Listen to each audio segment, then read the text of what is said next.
Bonsoir à tous. À la une de ce journal, vive tension politique à Banganté, dans le nez.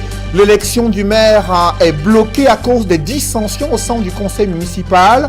Une nouvelle candidature a été présentée face à celle d'Éric Niat, candidat investi par le parti au pouvoir, provoquant ainsi le blocage et des négociations qui ont duré près de 5 heures, négociations sans issue.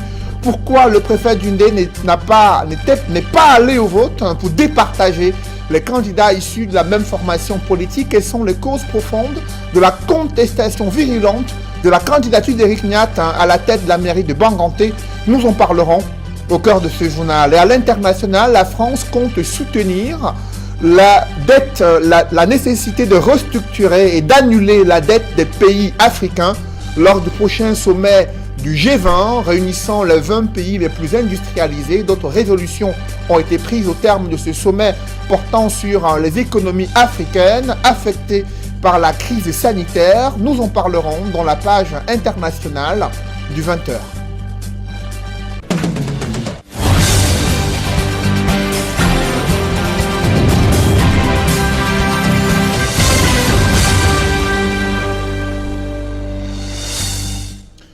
Merci de suivre cette édition complète de l'information sur Equinox Télévision. Je vous le disais en titre, l'élection du maire est bloquée à Banganté en raison des dissensions au sein du conseil municipal. Un nouveau candidat s'est présenté face à Éric Niat, candidat investi par le parti au pouvoir. Cette nouvelle candidature a provoqué une nouvelle crise et 5 heures de négociations sans issue. Le préfet est sorti de la salle des travaux afin de permettre aux différents conseillers municipaux de s'entendre. Le mandataire du parti au pouvoir, ne faisant pas partie du conseil municipal, s'est immiscé dans les discussions entre membres du conseil municipal afin de leur demander de respecter les clauses édictées par la hiérarchie du parti au pouvoir. Au sein du conseil municipal, la candidature d'Éric Niat continue d'être contestée. Certains conseillers municipaux lui reprochent ses absences multiples durant les différentes sessions du conseil municipal. Lui qui est, disent-ils, absent et méprisant à leur égard. Éric Niat conteste ces critiques, estimant qu'il œuvre pour le développement de l'arrondissement de Banganté. Jusqu'à 7 heures, aucune élection n'a été organisée et il y a de l'inquiétude du côté de Banganté. Nous allons prendre la correspondance de Jérôme Narcisse Sobzé. Nous y reviendrons au cours de ce journal pour en savoir davantage sur l'atmosphère électrique observée à Banganté depuis ce matin, où devait se tenir cette élection du maire après la convocation, une fois de plus, de la session de plein droit dans cette ville de Banganté. Non loin de Banganté se trouve Makenene.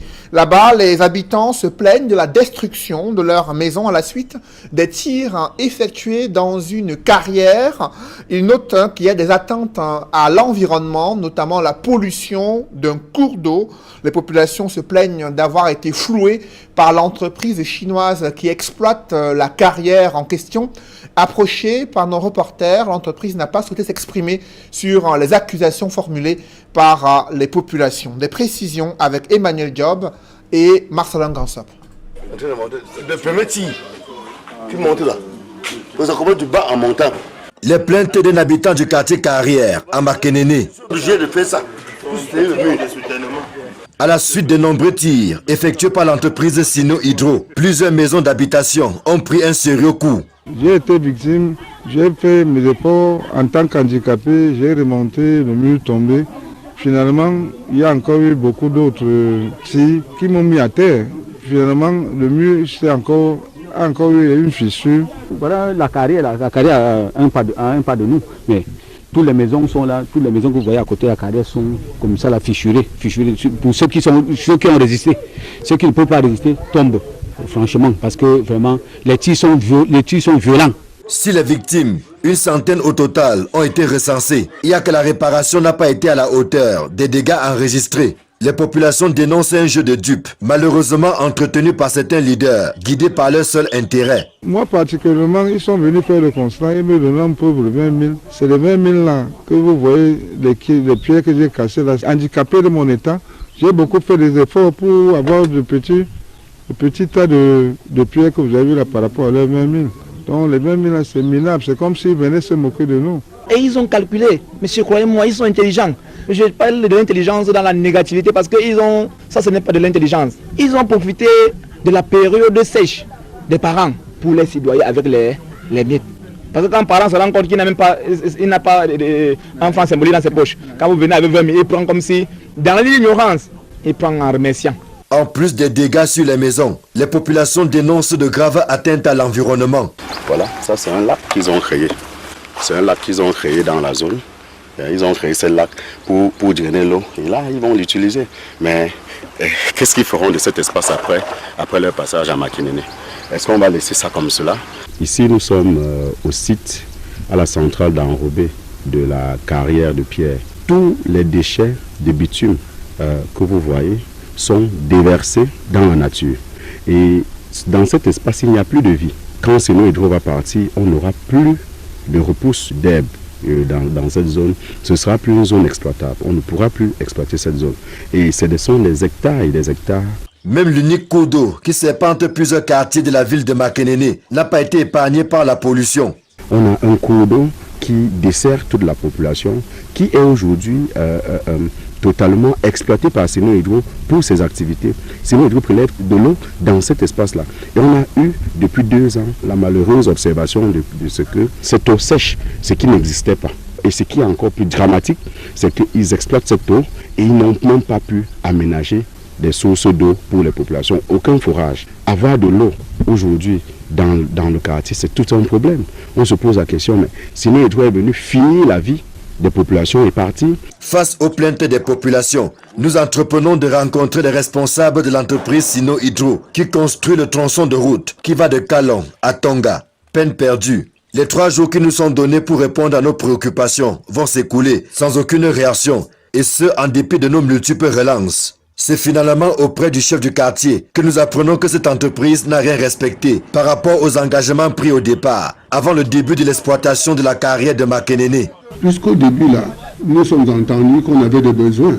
On avait besoin d'une école maternelle, on avait besoin d'un foyer social, on avait besoin d'un point d'eau et de l'aménagement de la piste qui part de la route jusqu'à leur base. La même piste qui dessert de là jusqu'à l'école publique là. Bon, jusqu'à nos jours, vraiment rien à faire. Des propos corroborés par le maire de Makinene, pour qui la commune n'a rien bénéficié jusqu'ici, en dehors de la réfection de la voirie urbaine, qui du reste était prévue dans le projet gouvernemental de réhabilitation de la nationale numéro 4. Même la route qui dessert aussi bien la carrière que la base de vie de l'entreprise n'a bénéficié d'aucun soin particulier, malgré les rappels du ministre des Travaux publics. Il a fallu, n'est-ce pas, l'intervention de la population que nous sommes, pour que les Chinois essaient un peu de gratter. Malgré le fait qu'ils ont gratté, ils n'ont pas sorti les rigoles. Raison pour laquelle, n'est-ce pas, quand il pleut, il y a, n'est-ce pas, les eaux qui grainent sur la route.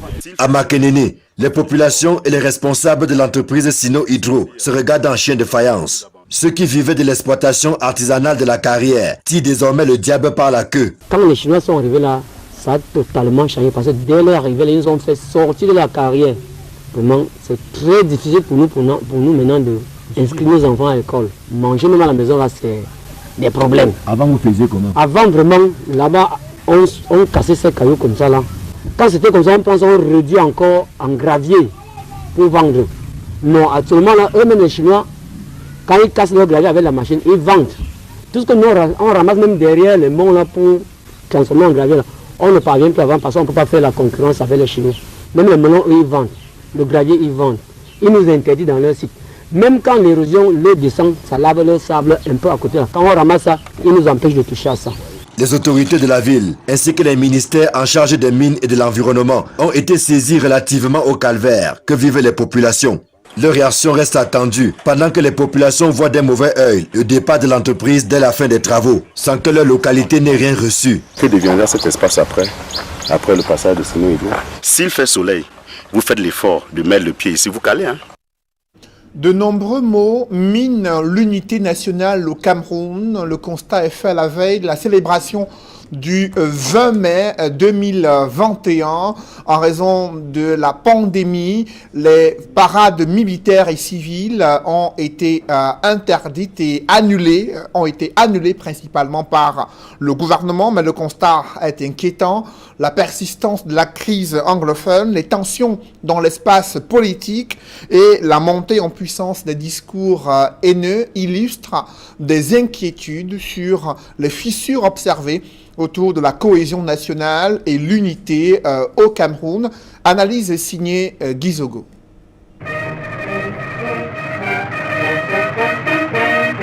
49 ans déjà que la fête de l'unité nationale a été instaurée le 20 mai 1972. Le pari d'Amadou Ahidjo, en mettant ainsi entre parenthèses le régime fédéral et en asseyant au forceps le parti unifié, était de construire l'unité nationale. Pourtant, des lustres plus tard, le bilan est pour le moins mitigé, le pays étant surtout traversé par de multiples crises. D'abord, une crise qui se manifeste par l'option séparatiste de certains acteurs du Cameroun anglophone. Ensuite, par une crise politique dont l'expression manifeste est le contrôle total du pouvoir par le régime en place, alors que les forces alternatives sont muselées, voire anéanties. Il y a enfin comme corollaire de cette situation la montée en puissance des discours haineux dont le soubassement est le tribalisme. Devant ce tableau peu reluisant, la part de Paul Biya est considérable après Amadou Ahidjo qui fut, dans sa posture, adepte du pouvoir total. À son tour, Paul Biya aura affiné ce système, s'attirant toute la lumière, atrophiant cependant les énergies d'un pays en quête d'unité nationale, d'après les dires du pouvoir. Peu importe alors la série de tweets dont on se souvient en 2019 dans lesquels le président de la République appelait à une communauté nationale. Rien n'y fait, la mayonnaise de l'unité nationale ne prend pas. Plus que jamais, le pays souffre de nombreuses fractures qui donnent à réfléchir sur quel sens donner à son concept d'unité nationale. En premier, peut-être faudra-t-il réfléchir à la date du 20 mai qui reste pour le moment problématique, beaucoup penchant pour le 1er octobre comme moment de célébration de l'unité nationale du Cameroun. À la veille de cette date importante pour le Cameroun, le chef de l'État n'a pas prononcé de discours, contrairement à ce qui a été observé l'année dernière, où Paul Biya se prononçait sur l'ampleur de la crise sanitaire et la crise anglophone. Aujourd'hui, le chef de l'État a plutôt reçu en audience l'ambassadeur de la République centrafricaine au Cameroun. Il est arrivé en fin de séjour. Les deux personnalités ont échangé sur la crise sécuritaire en Afrique centrale. Il a révélé comment des contingents des Camerounais font actuellement partie de la MINUSCA et œuvrent pour la sécurisation de ce pays voisin. L'ambassadeur arrivé en fin de séjour au Cameroun a noté également que plus de 700 000 réfugiés centrafricains avaient trouvé sécurité au Cameroun après de multiples tensions d'insécurité dans ce pays. Il dit être venu s'abreuver auprès d'un grand sage d'Afrique. Il est venu à l'école de la sagesse, a-t-il fait savoir, selon le site de la présidence de la République. Ils ont passé également au peigne fin la coopération bilatérale entre Bangui et Yaoundé. Mettons tout de suite le cap sur Banganté pour comprendre la persistance de cette crise au sein du conseil municipal. Vous vous souvenez, il y a quelques jours, le mandataire du RDPC, coordonnateur départemental du parti au pouvoir, annonçait au préfet d'Yaoundé que tout a été mis en œuvre, que la sérénité est de retour au sein du conseil municipal et qu'il faudrait programmer à cette date cette nouvelle session pour l'élection et l'adoubement du candidat investi par le parti au pouvoir. À la surprise totale, une nouvelle candidature a été annoncée durant la séance durant les travaux et il y a eu une suspension des travaux, 5 heures de négociations sans issue. Notre correspondant Jérôme Narcisse Sobzé fait le point sur Equinox Radio. Je vous invite à suivre sa correspondance autour de 19 h sur les événements qui sont déroulés toute la journée à Banganté. On va dire qu'après pratiquement 2 reports, voilà donc la 3e session de plein droit, envie de lire le nouveau maire de la commune de Banganté s'est donc tenu ce mercredi 17 mai 2021 dans les locaux de la mairie, de la nouvelle mairie, n'est-ce pas, de Banganté. Prévu à 12 h, c'est finalement à 13 h passé de 15 minutes que Ernest Ewango Boudou, le préfet d'Undé, n'est-ce pas, a foulé le sol de ce bureau, n'est-ce pas, de la nouvelle mairie. Et non loin de là, c'était un véritable dispositif sécuritaire comme à la précédente, n'est-ce pas, c'est tout qui a été mis sur pied, l'équipe, n'est-ce pas, du génie de parti de Bafoussam. Et on a suivi l'hymne national. Le mot de bienvenue a été prononcé par le maire par intérim de la commune de Banganté, à savoir M. Nyanga Robert. Et 7 ans de vérification du corps ont été comptés sur les 49 comptes de la mairie de Banganté ont répondu présent contre 3 procurations et un absent. Les temps attendus aura été nécessaire l'élection en elle-même, l'élection même du maire de la commune de Banganté. C'est ainsi que le président du groupe communal a proposé Éric Emeniak comme candidat du RDPC. Mais contre toute attente, un autre candidat sera également proposé par un des conseillers municipaux de la même commune. Et ce candidat sera M. Nyanga Robert, qui est maire par intérim et premier adjoint au maire de la commune, n'est-ce pas, de Banganté. Et le bureau d'âge donnera, n'est-ce pas, son notion pour le déroulement, n'est-ce pas, des élections. Une décision qui a été balayée du revers de la main par les mandataires du comité central, n'est-ce pas, qui ont réitéré, n'est-ce pas, la discipline de parti. C'est alors que le préfet d'Undé, Ernest Ewango Boudou, est entré en action, invitant les uns et les autres à, n'est-ce pas, à adopter une attitude républicaine. Après pratiquement 3 heures de vie de tension entre les comités municipaux, chaque faction restera campée sa position, ce qui poussera le préfet d'Undé, Ernest Ewango Boudou, à quitter la salle, laissant, n'est-ce pas, les soins aux mandataires du comité central du RDPC et les conseillers de trouver, n'est-ce pas, un consensus.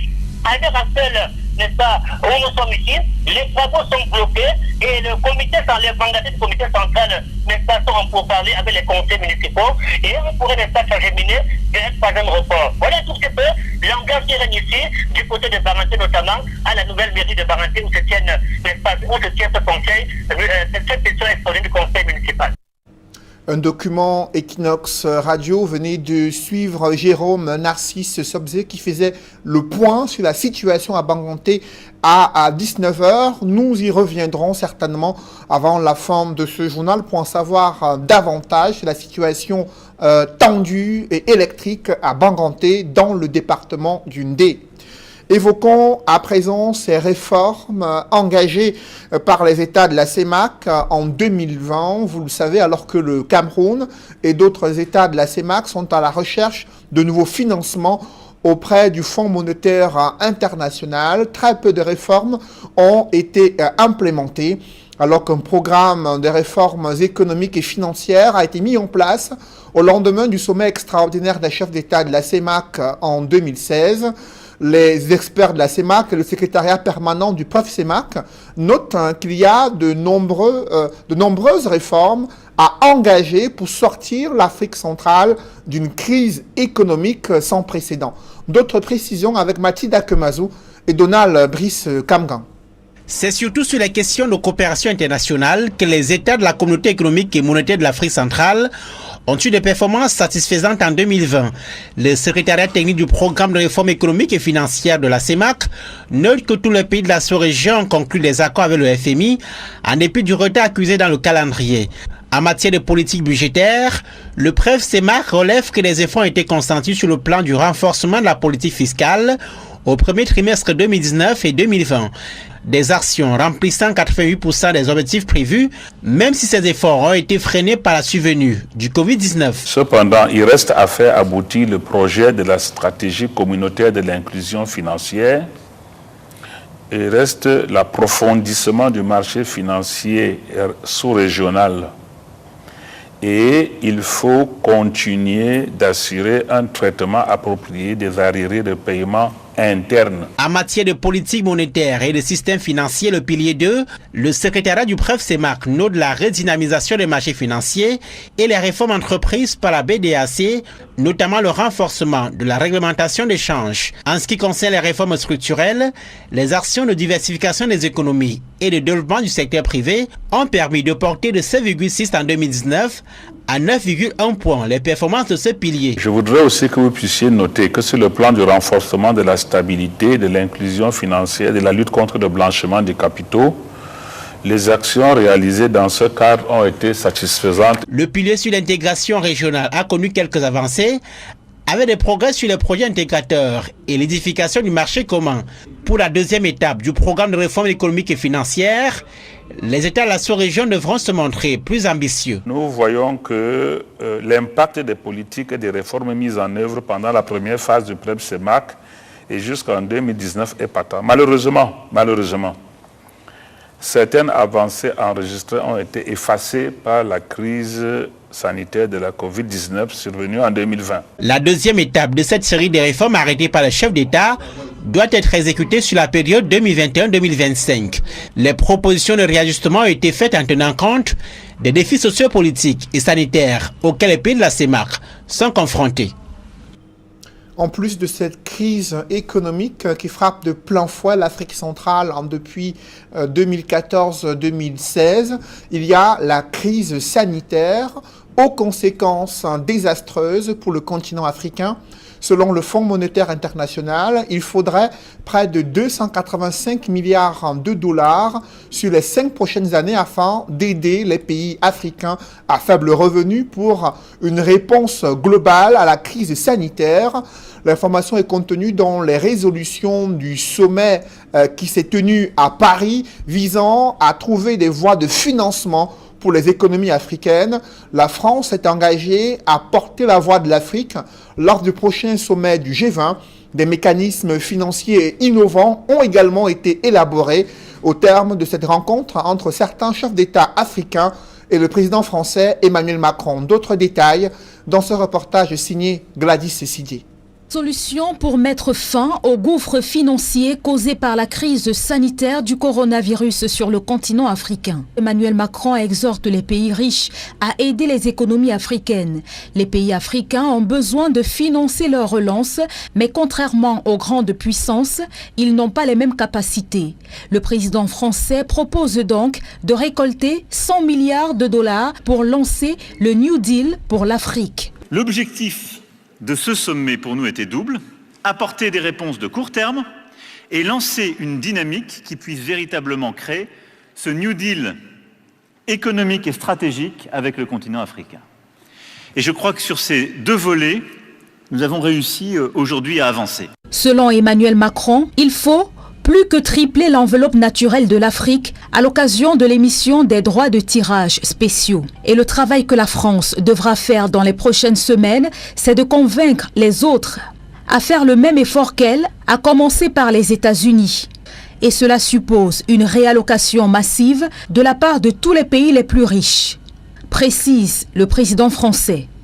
Autre point majeur de ce sommet, la question de la dette. Son annulation ou sa restructuration. S'exprimant sur le sujet, le président Félix Tshisekedi fait savoir que cela dépendra de l'attitude des bailleurs.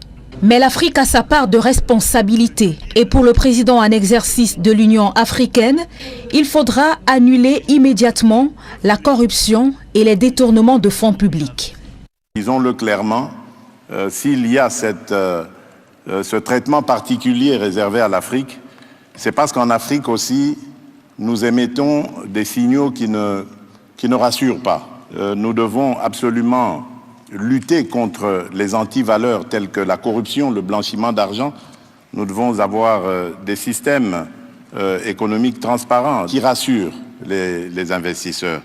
Des promesses sanitaires ont également été faites pour l'Afrique. Les grandes organisations économiques internationales ont promis d'aider le continent en faveur de la levée des brevets afin de favoriser la production sur le continent et la vaccination massive. L'Afrique fait figure de continent relativement épargné par le coronavirus avec 130 000 morts, selon les chiffres officiels, sur un taux mondial de près de 3,4 millions. Dans l'actualité sportive, il y a péril sur la participation de Hortense Vanessa Mbala Tangana au championnat d'Afrique de judo. L'athlète championne d'Afrique en titre n'a pas effectué le déplacement à Dakar au Sénégal, là où s'ouvre dès demain, jeudi, la compétition. Elle affirme n'avoir pas été convoquée. Faux retorque la Fédération camerounaise de judo. Pour son président, l'athlète régulièrement convoqué a conditionné sa participation au paiement de ses frais de préparation. Dalastana et Aix-Cyril nous en disent plus dans ce reportage. 4 fois championne d'Afrique de judo, Hortense Vanessa Mbala Tangana ne défendra certainement pas son titre. La judoka n'a pas effectué le déplacement de Dakar au Sénégal, où s'ouvre le championnat d'Afrique senior dames et messieurs de judo. Dans une publication faite depuis la France où elle réside, Hortense Vanessa Mbala Tangana affirme qu'elle n'a pas été sélectionnée pour cette compétition.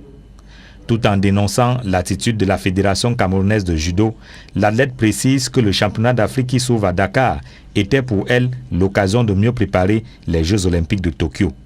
Une position qui contraste avec celle du président de la FECA Judo.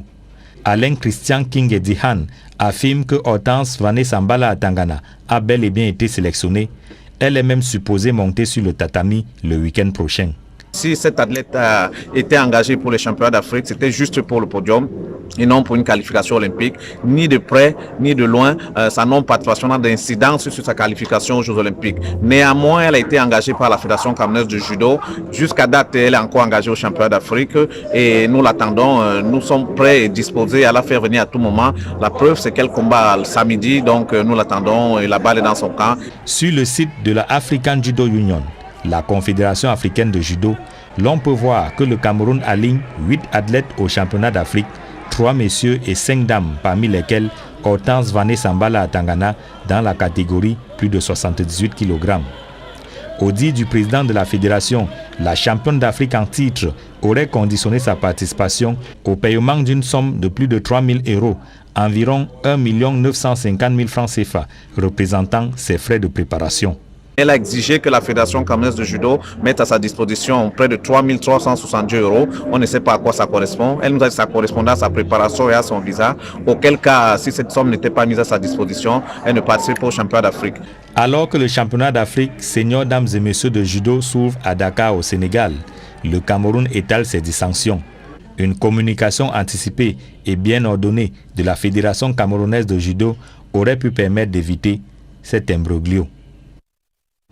Dans ce chapitre sport, les infrastructures sportives sont-elles prêtes à accueillir la CAN 2022 à Bafoussam? Le ministre des Sports y était afin d'évaluer les travaux d'aménagement et de modernisation des infrastructures sportives. Des précisions avec Leclerc Tsakem.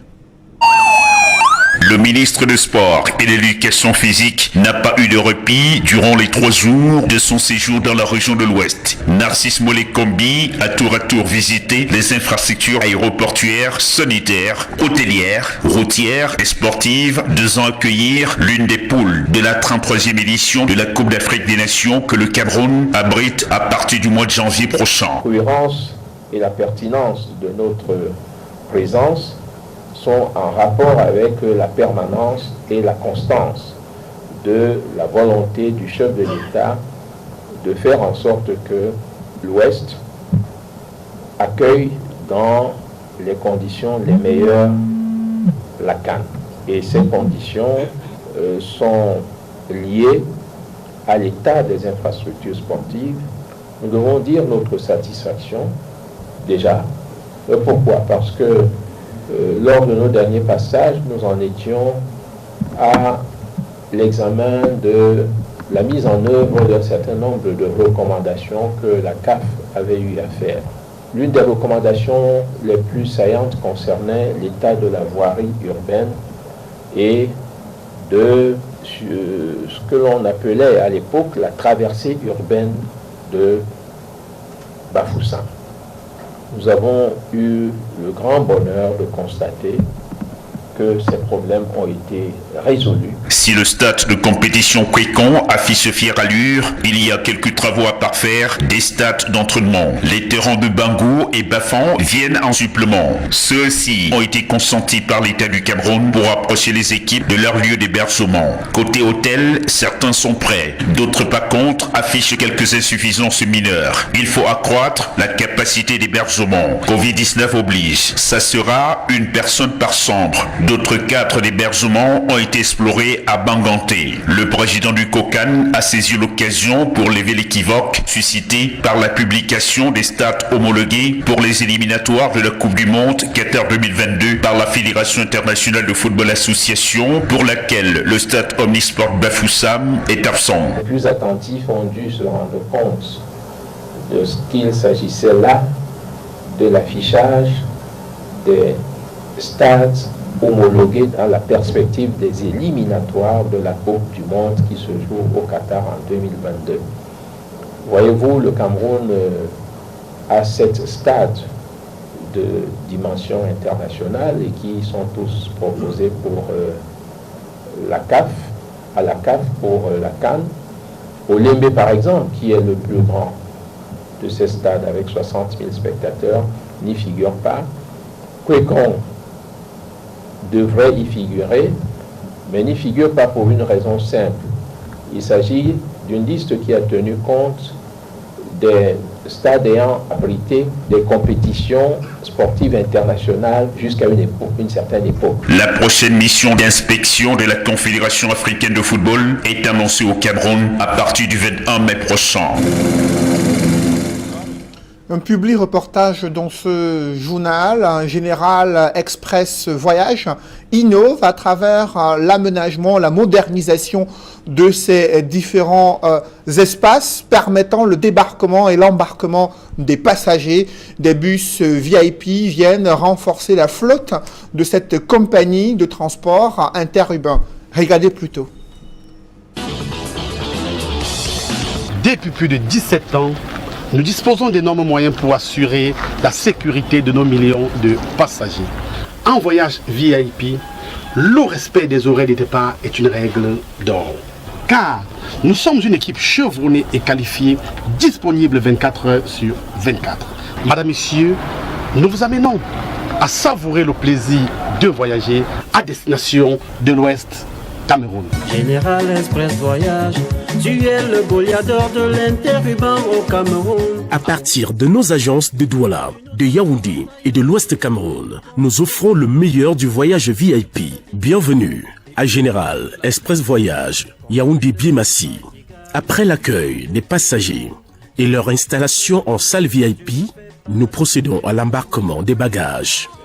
Ceux-ci sont bien identifiés et portent un talon bagage. Nos bus de la nouvelle technologie, équipés des caméras de surveillance pour la sécurité de nos passagers et d'un système GPS très sophistiqué, des bornes de recharge pour téléphone et des écrans pour divertir et rendre agréable votre voyage. Tous nos terminaux sont équipés de toilettes gratuites et chambres de repos pour nos conducteurs. Après le pré-embarquement, c'est l'embarquement des passagers sur présentation des pièces d'identité, tout en observant les mesures barrières contre la Covid-19. Avant chaque départ, tous nos conducteurs passent à l'entretien psychotechnique. Question de s'assurer qu'ils remplissent toutes les conditions pour effectuer le voyage.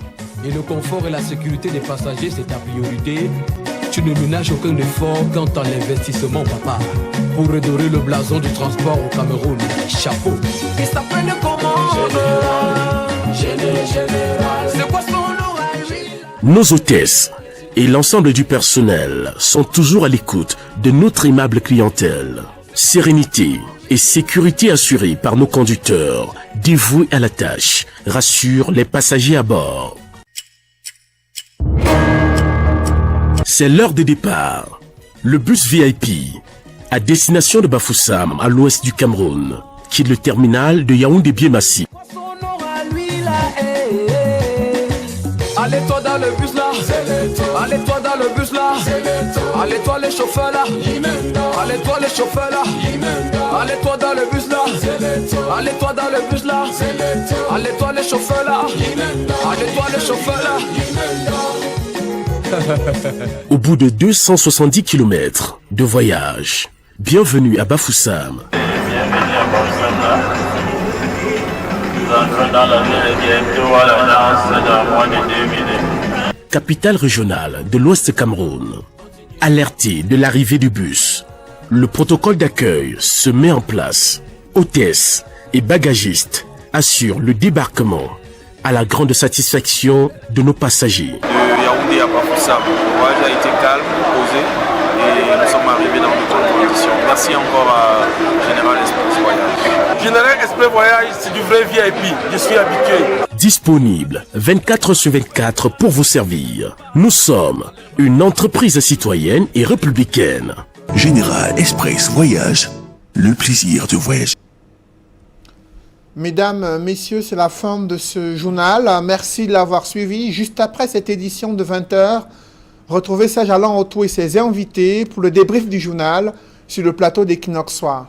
Serge Alain. Encore une fois, bon ganté, c'est une nouvelle. Et une nouvelle élection du maire qui se déroule sous haute tension. Durant toute la journée, des négociations ont été entamées afin de dissuader le candidat maire par intérim qui s'est présenté face au candidat Éric Niat, investi par la hiérarchie du parti au pouvoir. Et toute la journée, ils ont eu du mal, les conseillers municipaux, à s'entendre. Les mandataires ont empêché que l'élection se tienne pour que les conseillers municipaux puissent départager les deux candidats. Le préfet d'Undé s'est retiré pendant plusieurs heures afin de permettre ces conciliabules. Aux dernières nouvelles, il sera de retour dans la salle des actes où se déroulent ces travaux et l'élection pourrait se tenir d'ici quelques heures. D'aucuns annoncent un désistement du principal challenger d'Éric Niat, mais rien n'est encore confirmé. C'est Alain. Voilà, madame, monsieur, c'est donc l'essentiel Equinox Soir, deuxième partie. Bonne soirée à vous, Je vous souhaite une bonne soirée, c'est Alain. Rendez-vous demain.